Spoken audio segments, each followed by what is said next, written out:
వాటి పరిస్థితి ఏంటి? ఆల్రెడీ మా టెన్యూర్లోనే మేమున్నప్పుడు దానికి కావాల్సినటువంటి ఇన్ఫ్రాస్ట్రక్చర్ని, దానికి తగినటువంటి కొంత గ్రౌండ్ వర్క్ అనేది మేము పూర్తి స్థాయిలో కూడా మేము చేయడం జరిగింది. ఇంకా కొంత చేయవలసింది ఉంది. ఆ చేయవలసింది కూడా ఇప్పుడు ప్రభుత్వంగా ఆ బాధ్యత మీ మీద ఉందని తెలియజేస్తా ఉన్నాం. మరి ఆ బాధ్యతను మీరు సక్రమంగా నెరవేర్చి ఈ 5 కాలేజీలు మరి ఈ సంవత్సరం అందుబాటులోకి రావాల్సినటువంటి అవసరం ఏదైతే ఉందో ఆ 5 కాలేజీలని మరి రావాల్సినటువంటి పరిస్థితుల్లో మరి ఏ కాలేజ్ కూడా మరి ఇప్పటికి కూడా మనకు వీటి మీద ఒక ప్రాపర్ క్లారిటీ అనేది లేదు. అండ్ అందులో మనం చూసినట్టయితే మీరు ఈ 5లో పులివెందుల మెడికల్ కాలేజ్, దీనికి సంబంధించి కొన్ని ఎంబీబీఎస్ సీట్లకు మనకు పర్మిషన్ వస్తే ఆ వచ్చినటువంటి ఆ పర్మిషన్ కూడా మరి దేశ చరిత్రలో ఏ రాష్ట్రం కూడా చేయనటువంటి దుస్సాహసం ఈ కూటమి ప్రభుత్వం చేసి రిటర్న్లో మాకు ఈ మెడికల్ కాలేజ్ వద్దు అని లెటర్ రాసినటువంటి ప్రయత్నం మరి మన ఆంధ్రప్రదేశ్లో మొట్టమొదటిసారిగా కూటమి ప్రభుత్వం చేసింది. నేను అడుగుతా ఉన్నాను,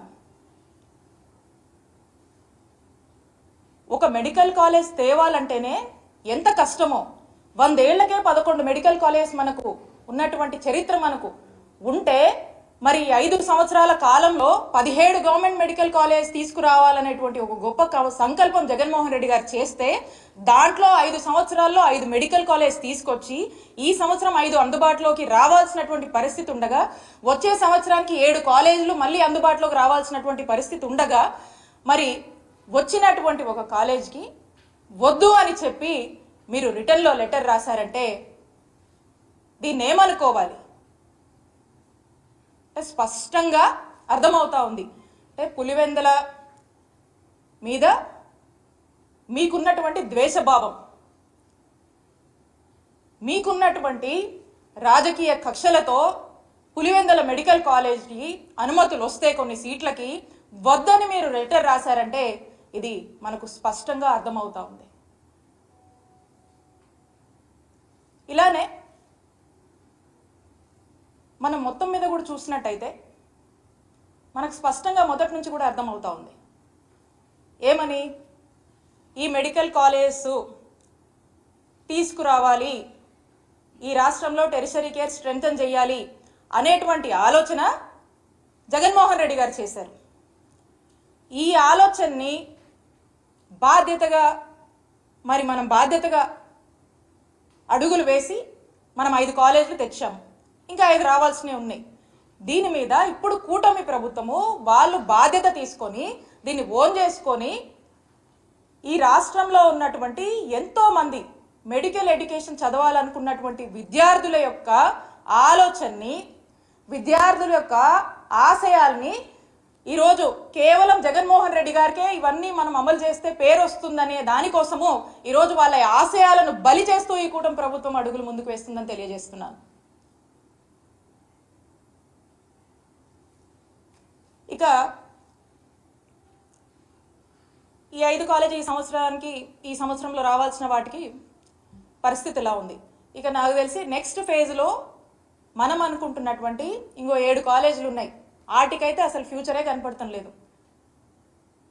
ఈ రాష్ట్రంలోని విద్యార్థులకు ఆ హోప్ కూడా ఏమాత్రం కూడా అనిపించట్లేదు కూడా. ఎందుకంటే లీస్ట్ రెస్పాన్సిబిలిటీ, ఇర్రెస్పాన్సిబిలిటీ, వాళ్ళ యొక్క బాధ్యత నుంచి వాళ్ళు తప్పించుకుంటున్నారు అనేది మనకు స్పష్టమవుతా ఉంది. దీని మీద ఒక క్లారిటీ ఇస్తే, దీని మీద ఎక్స్ప్లెనేషన్ ఇస్తే చర్చ జరుగుతుంది.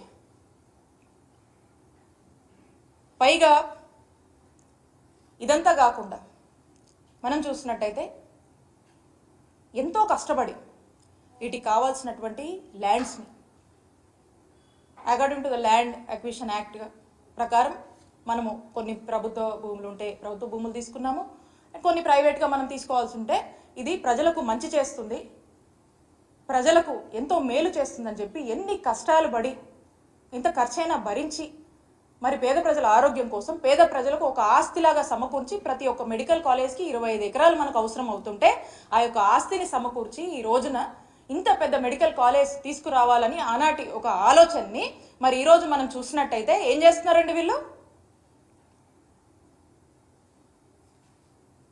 ప్రైవేటైజేషన్ అంటే పీపీపీపీ మాడ్యూల్, ట్రిపుల్ పీ మాడ్యూల్ అనేటువంటి ఒక ఆలోచన.